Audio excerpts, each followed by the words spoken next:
So let me say something at the beginning. What do you think is something which COVID-19 and AI share? There are a couple of things they share. Most people do not really understand them. Most people are afraid of them, and they make people feel uncomfortable, both of them. They make people feel lonely and disconnected. And I will talk over the next half an hour about all three of them. From COVID, we know already that 75% of the people were emotionally stressed and had that feeling of disconnectedness. And we can assume from AI a similar development, that people feel not connecting with each other.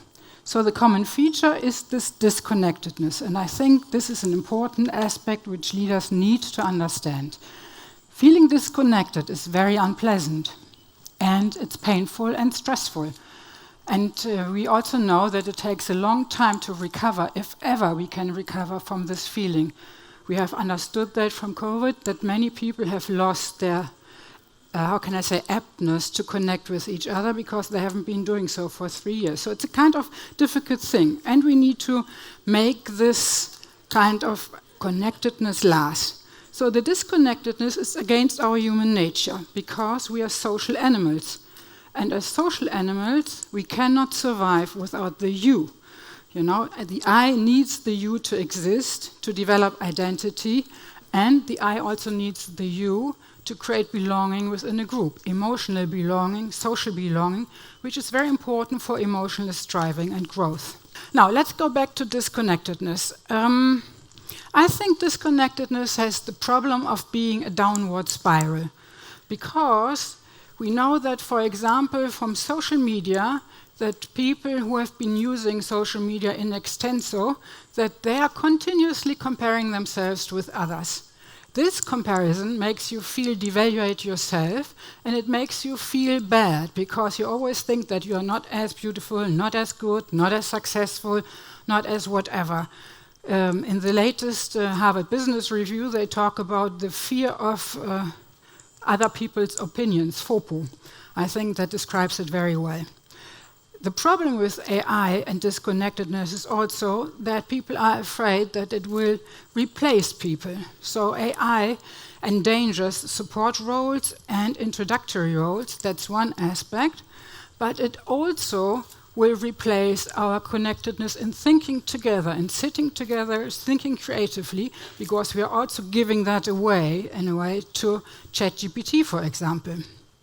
And people are also afraid that decision-making can become automatized, as well as writing and coding. We have heard about that, I think, a bit during the day today, how much ChatGPT can already manage. All these points have an effect on the psyche and on mental health, and that has an effect on the broader workforce. So we are talking about connectedness for the first moment here, and creating connectedness is the key task and the key challenge of today's leaders. You might know that some companies, for example, big American tech companies, have already called back their people from home office to the real office, like Google, even Meta, Amazon, Microsoft, and some American banks as well, like Goldman Sachs, JP Morgan Chase, and Morgan Stanley. They have understood that real interaction between real people is something else for creating solutions to real problems. Now, let me introduce myself a bit. My name is Claudia Nagel, you have read that, and I'm an expert in leadership and strategic management, mainly from a psychological perspective. I'm a chair professor at the VU in Amsterdam, and I have a chair on change and identity in organizations, in organization sciences. I'm an economist by training and a psychoanalyst and an organizational psychologist. And all that together I'm bringing here, so to make sure that we are not only think from a psychological perspective, but also thinking about the bottom line of corporations, which is at least equally important. I'm a Jungian analyst, and I don't know, some people, Korean people know that the boy group BTS has been using some of Jungian thinking and have even used a book title of one of my dear colleagues, Mary Stein, Map of the Soul, for 2 of their albums. So there is something in the air with this Jungian thinking and with psychoanalysis, which I will be sharing with you. My work focuses on leaders and how they deal with emotional challenges. So I'm also working with them on the C-level and on boards. I've written a couple of book chapters and books, and my most recent one, Leading with Depth, on the left lower side, is just coming out. It's about how emotions and relationships impact leadership, and it explores, of course, what it takes to be a good leader from that perspective. And the book will be a bit the foundation for my talk today. So over the next 20 minutes, I will share with you which impact technological disruption and AI have on us human beings, on our mind and on our psyche, what it means for you as a leader, and how you can deal with these emotional challenges. So let's dive a bit deeper into the subject. Connected with AI and digitalization, we talk about two big fears. So the first big fear is, does technology take over? That's connected with the idea that AI can become more intelligent than we are, and that this intelligence becomes superior to our own and will conquer and maybe enslave or even kill human beings. We don't know, but there is a bit of this fear in the world. And the second fear, which Konrad Zuse, one of the innovators and first fully functional programmable computers and the first high-level programming language in the world, he has coined the term, do we become like technology? Square-headed, but also in our way of communicating with short commands, short sentences, not very much time for emotion, rather focused. Well, we don't know yet where this development will go, but we know that these fears are existent. And I've had just a conversation this morning with a person, and he said, well, fear is overestimated. And I think fear is underestimated. We have no clue how many people are really fearing the new developments, the disruption, and the changes in their life. This is one of the big subjects leaders have to deal with. Even in the latest HBR, Harvard Business Review, there was an article about how leaders have to learn and practice cognitive behavioral therapy to better deal with people. I mean, imagine that leaders now have to become therapists. I'm not talking about that because I think that's too much, but we can still work with our human capabilities. So what is it what makes us human and humane? That's the key question to make a difference between artificial intelligence and human intelligence. And if we don't make sure that we use our humaneness and humanness, then we cannot really deal with the artificial intelligence. We need to understand that to not become overwhelmed and taken over, so to speak. So what makes us human? What makes us special? I think I would like to talk about something like connective or collaborative advantage. So one thing is we have emotions. We like things and we don't like things. So they give direction. We are capable of thinking into the future, imagine it and planning for it, and that helps to define the direction. We are social beings. Not only us, but also other mammals are social beings, but we can achieve more together and survive better together. Without this togetherness, we will not survive. And that's the next point. We have conscience, a moral compass, and even altruistic behaviors. They help to create that togetherness last for longer than just one moment. And fortunately, we are also creative, and we adapt to all kinds of situations quickly, which we also learn with how people immediately use ChatGPT for all kinds of problems they want to be solving. So this is all wonderful that we have these emotional, social, thinking, planning, connecting capabilities, but they come with a shadow side. And this shadow side is about being afraid and having fears, and by that doing or avoiding doing unpleasant things. And that means that we also tend to deny what we are doing, especially when we make mistakes. We don't like to talk about our mistakes. They are unpleasant, so they are kept at bay in a way. But, I mean, you have experienced that yourself. Machines also make mistakes, so we are not the only ones. Then we have a psychic immune system. And this psychic immune system plays a huge role in our kind of way of perceiving and dealing with the world, because it has built-in defenses against this feeling of fear, and therefore the feeling of fear very often is not conscious, it stays in the unconscious. These defenses are things like denying, rationalizing, suppressing, projecting, splitting. They're all belonging into this defensive system we are having inbuilt in all of us. So you don't need to think that you are not the one, everybody has that. And not many people are aware of that. So the idea is to create that kind of awareness. We are also lazy and procrastinate. That's also a shadow side of us. And we use shortcuts. Our brain likes shortcuts because it saves energy.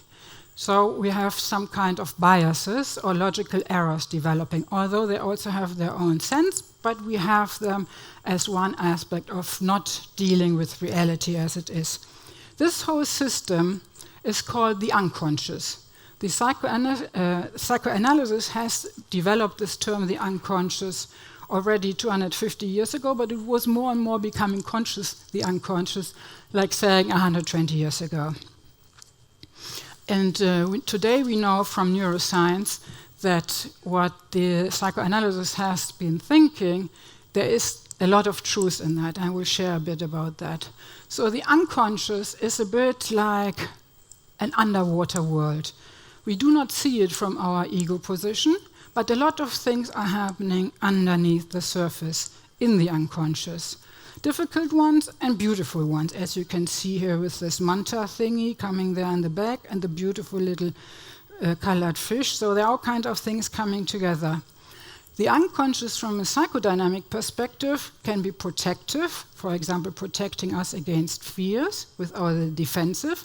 It can be destructive.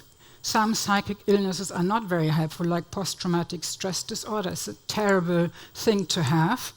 And it can be also very constructive. In our dreams, it can give us solutions and ideas how to go forward in our life. From a neuroscientific perspective, the unconscious is about the brain, which is saving energy. And it's saving energy by automatizing almost everything which has worked out well. So all our relationship patterns, which we have gained in very early life on, they are all automatized and become relationship patterns for later life. So that's kind of inbuilt in our brain, and we cannot do anything against that, but we can become more aware of that. And so because AI and disruption have stirred up and will stir up more fear and more psychic defenses, you as a leader need to understand to deal with this unconscious life in people.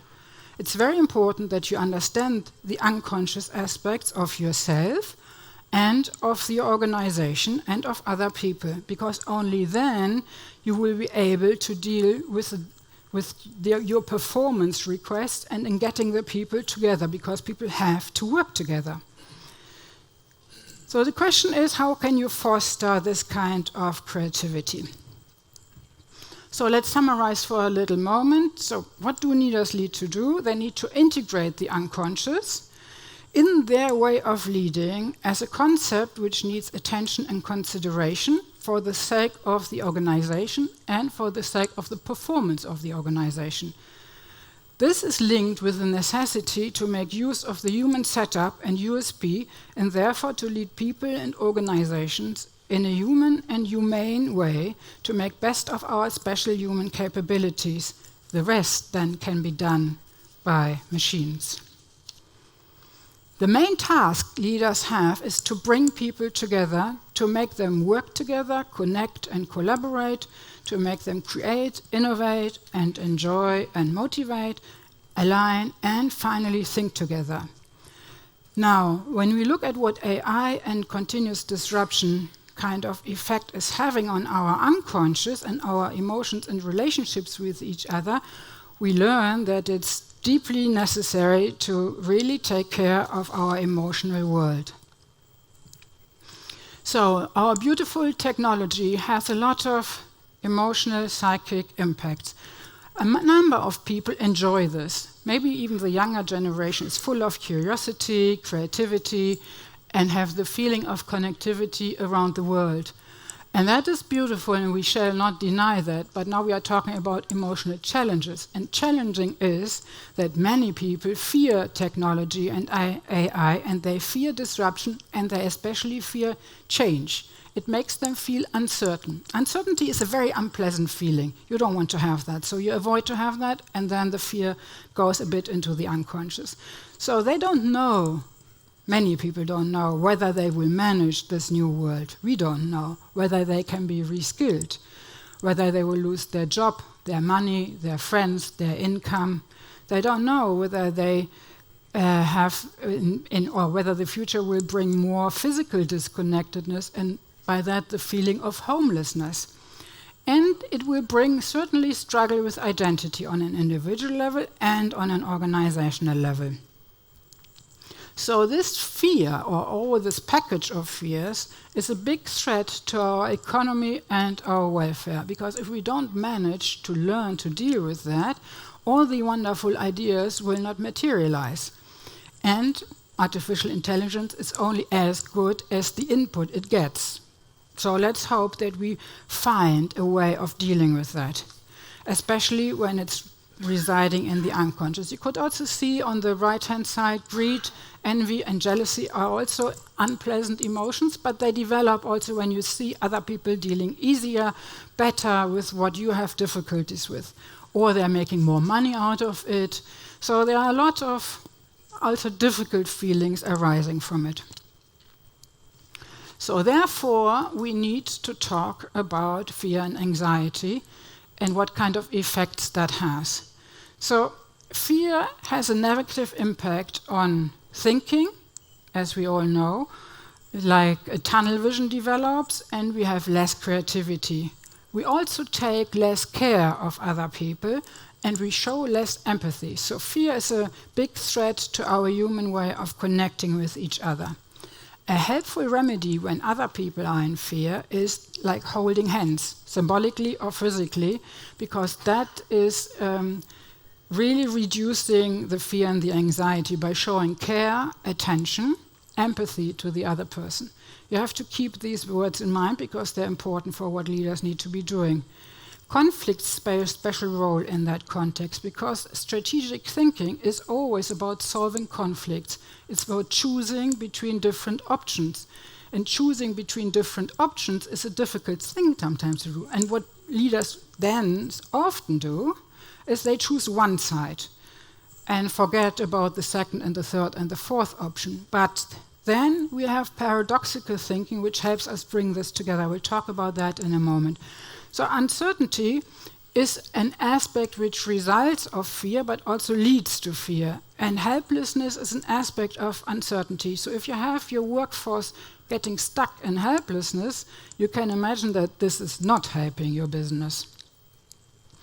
Conflicts, the choice of between different paths you want to go with your corporation, they are connected with paradoxes. In modern times, or in recent times we should say, paradoxes have become more prevalent in strategic thinking, and they have become more visible, I would say, because the world has become more complex. And we talk about paradoxes like exploration, exploitation, or change and stability. The idea is that you think that together. I mean, paradoxical thinking is about bringing them together in your brain at the same time. This is something a machine has difficulties to do, bringing things together which are opposite to each other. And I think that's one huge aspect which we, certainly leaders, have to deliver. Paradoxical thinking, holding the tension between different aspects we can choose between different strategic options. So as a leader, you have to deal with this whole array of fear and conflict and paradoxical thinking and uncertainty. So now then the question is, what do you do as a leader? How do you deal with that? And I'm going to propose 3 major capabilities which leaders should develop. Self-awareness, containment, and trust. Self-awareness is about knowing who you are and by that you will understand the other better.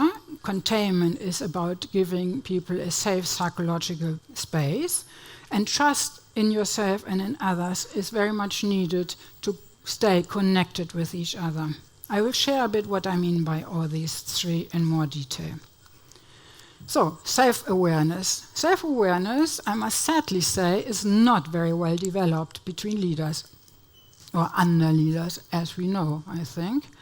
It's the prerequisite, unfortunately, for emotional intelligence, so it makes sense to develop it, and for connecting with other people. Because, as I was saying before, when you don't understand yourself, how will you ever understand another person? So self-knowledge and self-awareness can only be gained through self-experience, feedback, and self-reflection. So you have to expose yourself to these kind of moments with other people and listen carefully. Self-awareness can be traced back to Kant and also, of course, to Greek philosophy. And Kant has been asking 4 major questions. What can I know? What ought I to do? What may I hope for? And what is man? So what can I know deals with the fact that everything we perceive goes through some kind of filters, cognitive and emotional filters. So we have to understand what kind of tendencies we have, how our filters work. Then the next question, what ought I to do, is the question after for the moral compass.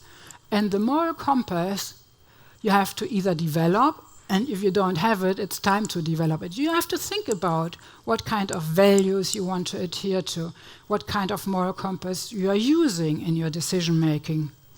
And what may I hope for tackles cultural and spiritual dimensions of our way of being and of our way of connecting with the future, with God, something like God, with the spiritual world.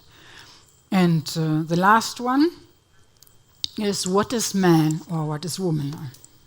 I think we don't have many women in the room, so there's room for improvement here for having more women, I would say. But we have to think about how to bring more women into our business world. So this is about self-awareness, but what do you need to become aware of? So self-awareness is, of course, the sum of our experience which we need to understand. We need to understand how our formal education, our functional background, our values and our cognitive style are giving some kind of framework, so to speak, for our emotional experiences. And these emotional experiences are based on early childhood attachment. Early childhood attachment with childhood caregivers, they create the very first emotional experiences an infant perceives. And these experiences, they stay, they are hardwired in our brain, and they form the relational patterns which we have all life long with us. And since I work with a lot of leaders, I know how these emotional patterns influence their decision making, and they don't even know that, because they are coming from 40 years ago, 35 years ago, 50 years ago. So emotional experience, attachment, and the emotional patterns resulting out of it, and the biases which are developing out of that, are part of ourself and which we need to understand.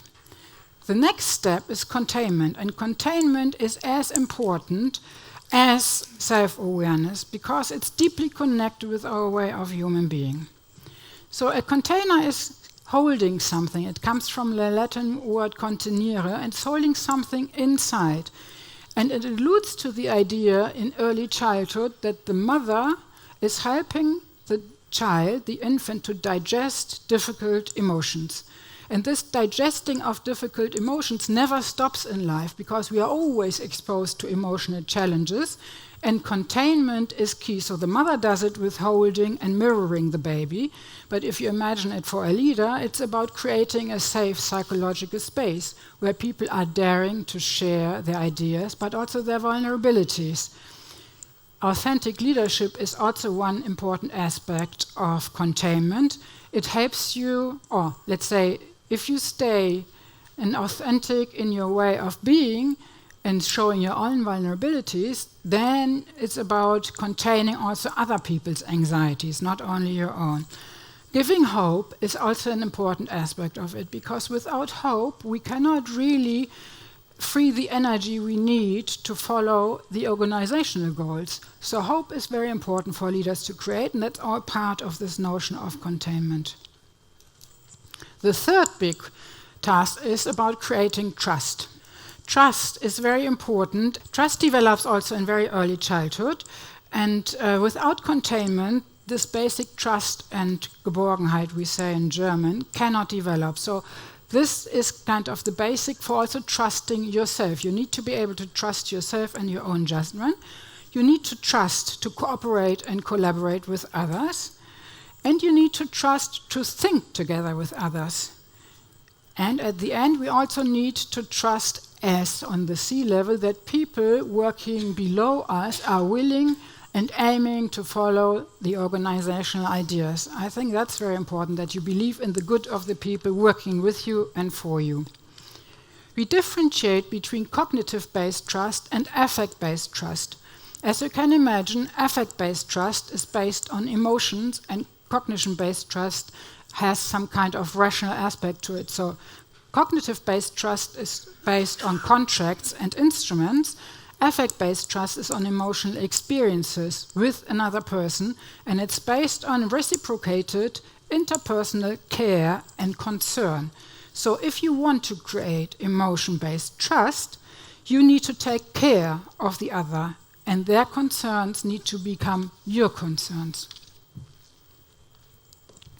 So this is part of an interesting word connection, because the word human and humane are coming and stemming from the same root as humble and humiliation. And I think it brings together how we shall be treating ourselves and the others, being humble, being humane, being human, because they have the same Proto-Indian root word, which means, and it's called degom or degem, and it means earthling. And an earthling is meant in opposite to what a god is like. So we are coming from earth, going back to earth, as it's said in the Bible. And it also maybe appeals to our way of looking at the world and trying to save our earth. So I would like to summarize what I have been talking about. Leaders in times of AI and technological disruption have to create the missing connectedness and shall make good use of our human characteristics. This humanness can only play out to the best of the organization when leaders are willing and able to deal with emotions such as fear and emotional needs such as being mirrored and belonging. For that, they firstly need to become more aware of themselves, of their personal strengths and weaknesses, of their virtues and abysses as well. Secondly, they should be willing to create a safe psychological space, which stands for containment. And thirdly, they need to install trust in their people. Only then you can positively face the challenges of AI and make use of them for the sake of the organization and its people. Thank you very much.